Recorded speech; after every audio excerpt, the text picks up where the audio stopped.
The live TV, सच सबसे आगे। Hello दोस्तों, मेरा नाम राशिद ज़हीर और आप देख रहे हैं द लाइव टीवी। खबर सबसे बड़ी ये है कि इजराइल और फ़लस्तीन के बीच जंग बंद हो चुकी है। कल हुए यूएनओ के अंदर अधिवेशन में ये फैसला लिया गया है, जो कि इजिप्ट के माध्यम से प्रस्ताव दिया गया था और ओआईसी की मांग पर यह इजलास बुलाया गया था, अधिवेशन बुलाया गया था कि यहाँ पर इजराइल और फ़लस्तीन के बीच में जंग बंद होने का ऐलान हो चुका है, सीज़ फायर होने का ऐलान हो चुका है। यूएनओ की तरफ से बाकायदा इसकी पुष्टि हो चुकी है। अल जज़ीरा चैनल के मुताबिक ये बात साबित है और ये बात बिल्कुल ऑथेंटिक वर्जन के साथ आ चुकी है कि ये जंग बंद हो चुकी है। और साथ में प्रधानमंत्री नेतन्याहू के ऑफिस से भी आधिकारिक पुष्टि हो चुकी है कि इस जंगबंदी का ऐलान हम कर चुके हैं। ये जंगबंदी सबसे बड़ी खबर है, लेकिन इसके साथ साथ खबर ये भी बता दूं मैं आपको कि कल यूएनओ के अंदर जो बाकायदा अधिवेशन हुआ था उसमें क्या हुआ, इसके बारे में मैं 1 मिनट बाद आपको बताऊंगा। लेकिन उससे पहले ये बता दूं कि जैसे ही जंगबंदी का ऐलान हुआ है, इजिप्ट और फ़लस्तीन के अंदर तमाम लोग खुशी का इजहार करने लगे, प्रदर्शन करने लगे और अब फ़लस्तीन के झंडे को लेकर अपना विक्ट्री का साइन दिखाने लगे और खुशी से झूमने लगे और उन्हें ये महसूस हुआ कि जैसे उनको ये विक्ट्री मिली है। आज शुक्रवार को बाकायदा इसका रात 2 बजे ऐलान हुआ था, जो हिंदुस्तान के वक्त के मुताबिक 4:30 बजे है। लोगों ने सुबह की वहां नमाज पढ़ी और खुशी का इजहार करते हुए वहां बाकायदा प्रदर्शन किया और इस बात को अपनी विक्ट्री बताई। हमास के लोगों ने विक्ट्री बताई, फ़लस्तीन के लोगों ने विक्ट्री बताई और इसका असर आसपास के जो मुस्लिम मुल्क हैं वहां पर भी देखा गया। आप फोटो में देख सकते हैं कि बाकायदा मिस्र में हो, इजिप्ट हो या फ़लस्तीन हो, वहां बाकायदा मुस्लिम वर्ग के जो लोग हैं वो खुशी से अपना प्रदर्शन कर रहे हैं। एक बात, जंगबंदी हो चुकी है, इसकी पुष्टि कर चुका है प्रधानमंत्री नेतन्याहू का ऑफिस। इसके अलावा मैं दूसरी बात बता दूं कि कल बुलाए गए यूएनओ के अधिवेशन में बाकायदा हर एक देश के विदेश मंत्री ने ने खुद कंडेम किया इजराइल को और वहां होने वाली मौतों को कंडेम किया। यूएनओ के जो अध्यक्ष हम आपको पहले बता चुके हैं कि इसको कंडेम कर चुके हैं और उसने कहा यूएनओ किसी सूरत पे आंख मीच कर नहीं बैठेगा। जो आप वहां पर बच्चों पर और औरतों पर बमबारी के जरिए नरसंहार कर रहे हैं, इसको फौरन रोका जाए। और दुनिया के जो दूसरे विदेश मंत्री, टर्की हो, पाकिस्तान हो, फ़लस्तीन हो, इन सब लोगों ने बाकायदा कंडेम किया।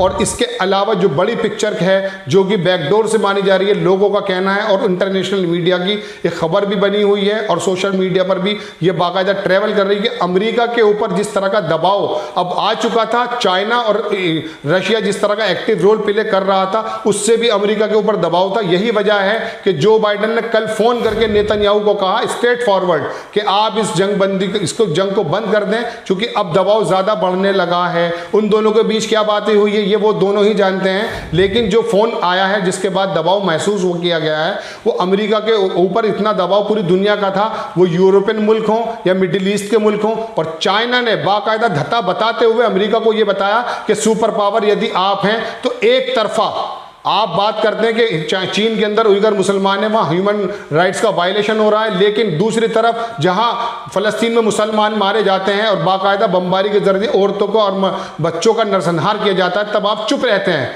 तो बाकायदा चाइना ने बाकायदा चैलेंजिंग वे में अपना आप को साबित किया। इसमें ऐसा नहीं है कि चाइना फ़लस्तीन के मुसलमानों के साथ है, वो तो धर्म को मानता भी नहीं है, लेकिन उसको ये बेहतरीन गोल्डन चांस के रूप में मिला कि जिस समय अमेरिका की भर्त्सना बाकायदा उसके क्रिटिसिज्म हो रहा था पूरी दुनिया के अंदर कि अमेरिका एक तरफ तो कहता कि मैं अमन पैदा करने की कोशिश कर रहा हूं, शांति पैदा करने की कोशिश कर रहा हूं, लेकिन दूसरी तरफ वो बाकायदा इजराइल को हथियारों के माध्यम से प्रवोक कर रहा था और इस तरह से जिस तरह से उसे रोकना चाहिए उस तरह से नहीं रोक रहा था। इसी चीज को भुनाते हुए चाइना ने दुनिया के सामने ये पेश किया कि सुपर पावर आज की तारीख में भले अमेरिका हो, लेकिन आने वाले समय में चाइना भी इस रोल को पूरा करने के लिए सक्षम है। और यही वजह है कि उसने बाकायदा इजराइल के मुद्दे पर हर बात पर अमेरिका को चेताया। बल्कि चीनी विदेश मंत्रालय ने बाकायदा जो उसका प्रवक्ता है जियान, उन्होंने कहा कि इस हरकतों को बंद कर दे, पूरी दुनिया आपको देख रही है, सीज फायर का फौरन ऐलान होना चाहिए। ये दोरंगा व्यवहार, ये शब्द मेरे हैं,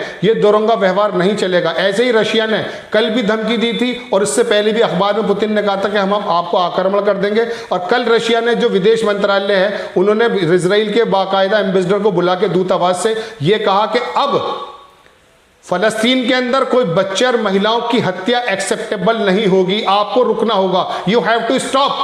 हर हालत में आपको रुकना होगा, और वो रुके और रिजल्ट ये निकल कर आया कि अमेरिका पर जब पूरी दुनिया का दबाव पड़ा तो उसने बाकायदा चाबी टाइट की नेतन्याहू की। और नेतन्याहू में पहले अपने व्लॉग में बता चुका हूं कि तस्वीर के दो सिक्के हैं, इजराइल और अमेरिका दोनों एक हैं। उसने उसी की शय पर यह काम हो रहा था, उसी की शय ने जब चाबी उसको टाइट की गई तो इजराइल स्टॉप हो गया। हालांकि इजराइल ने स्टॉप होते होते इतना नुकसान फलस्तीन पर, इंसानों पर कर चुका है, और बाकायदा फाइनेंशियली भी नुकसान वो इस टाइम फलस्तीन के यानी कि गाजा की पट्टी के लोगों को दे चुका है कि वहां कोई अस्पताल, कोई वहां पर स्कूल बिल्कुल सलामत नहीं है और वहां पर मौजूद नहीं है। उसने डिमोलिश कर दिया। इतनी जबरदस्त बमबारी की गई है कि वहां ब्लैक आउट के टाइम में सिर्फ लाइट अगर किसी चीज की थी तो वो थी जो इजराइल अपने मिसाइल को दागता था, उससे जो रोशनी पैदा हो रही थी उससे फलस्तीन रोशन हो रहा था, गाजा रोशन हो रहा था। क्योंकि इस समय गाजा के अंदर पानी भी नहीं था, खाना भी नहीं था, अस्पताल भी नहीं थी, दवाई भी नहीं थी। यही वजह है कि चीन ने पूरी दुनिया से यह कहा था कि इस वक्त इमदाद, हेल्पिंग हैंड्स आगे आने चाहिए। वहां पर बच्चों का जो नरसंहार हो रहा है, औरतों का जो नरसंहार हो रहा है, कम से कम उनको दवाइयां मिलनी चाहिए। चाइना के इस एक्टिव रोल से बैकडोर गया है, बैक पीछे जा पड़ा है अमेरिका, और उसको मालूम पड़ गया कि मेरे लिए आने वाले वक्त में ये चाइना और ये वाला पूरे की पूरी बेल्ट एक ऐसा रोल पैदा कर सकती है कि इसकी जो सरदारी है, सुपर पावर का जो तमगा मिला हुआ है, वो शायद छीनने को तैयार है। और वैसे भी मैं आपको बता दूं कि मईशत यानी कि इकोनॉमी के एतबार से चाइना बहुत तेजी से गिरो कर रहा है इस समय। चाइना की, हालांकि मौजू नहीं है लेकिन फिर भी मैं बता देता हूं कि चाइना की 14 और 15 ट्रिलियन की इकोनॉमी है और उसकी 20-21 बताई जाती है, तो कोई ज्यादा फर्क नहीं है। जानकारों का कहना यह है कि इकोनॉमी के एतबार से भी 2000 थोड़े वक्त में ही 2027 के करीब चाइना इसको टेक ओवर कर जाएगा, और चाइना ने पूरी प्लानिंग कर रखी है। और बाकायदा चाइना OIC के, मिडिल ईस्ट के तमाम मुल्कों को यह दिखाने की भी कोशिश कर रहा है कि मैं नया चौधरी बन चुका हूं।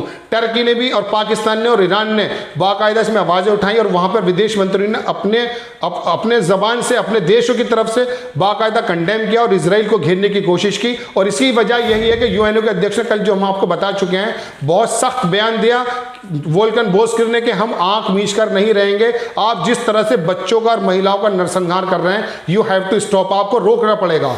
इसी दबाव के चलते अमेरिका ने क्या किया है कि उस वक्त में इजराइल को बाकायदा बता दिया, चेता दिया था कि अब रुकना पड़ेगा। और जैसा कि हम पहले आपको इशारा भी दे चुके थे कि ये लड़ाई बंद होगी। तो बड़ी खबर यही है जो अल जजीरा ने भी छाप दी है आज सुबह 6 बजे, जब मैं आपसे बात कर रहा हूँ उससे थोड़ी देर पहले, और बाकायदा हिंदुस्तान के टाइम के मुताबिक 4:30 बजे, वहाँ 2 बजे सीज फायर का ऐलान हो चुका है, जिसकी अब आने वाले वक्त में ये मुल्क किस तरह से रोल अदा करते हैं, मध्य पूर्व के जो मिडिल ईस्ट के जो इलाके हैं वो किस तरह से अपनी रणनीति को बनाते हैं, और इजराइल और अमेरिका के किस तरह से वर्चस्व से बाहर निकलकर चाइना जो अपनी सीनियरिटी दिखाई है उसके तसल्लुत यानी कि उसके अंदर में आते हैं या नहीं, ये देखने वाली बात है। लेकिन फिलहाल बड़ी खबर यह है कि इस समय जंग बंद हो चुकी है और ये फलस्तीन के लोगों ने अपनी आप को विक्ट्री समझा। ये बात अलग है कि वहां पर उनका जानी नुकसान बहुत ज्यादा हुआ है, बच्चे मर चुके हैं, महिलाएं मर चुकी हैं, बिल्डिंगें तबाह हो चुकी हैं। लेकिन इधर एक तरफ कहना यह है इजराइल का कि मैंने 15 किलोमीटर की टनल जिसमें मिसाइल बनाए जा रहे थे उसको खत्म कर दिया है, हमास के 150 कमांडर मार दिए गए। जबकि हकीकत बात यह है कि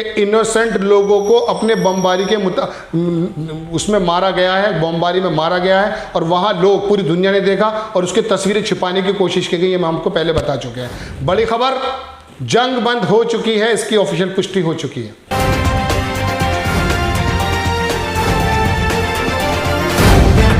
द लाइव टीवी, सच सबसे आगे।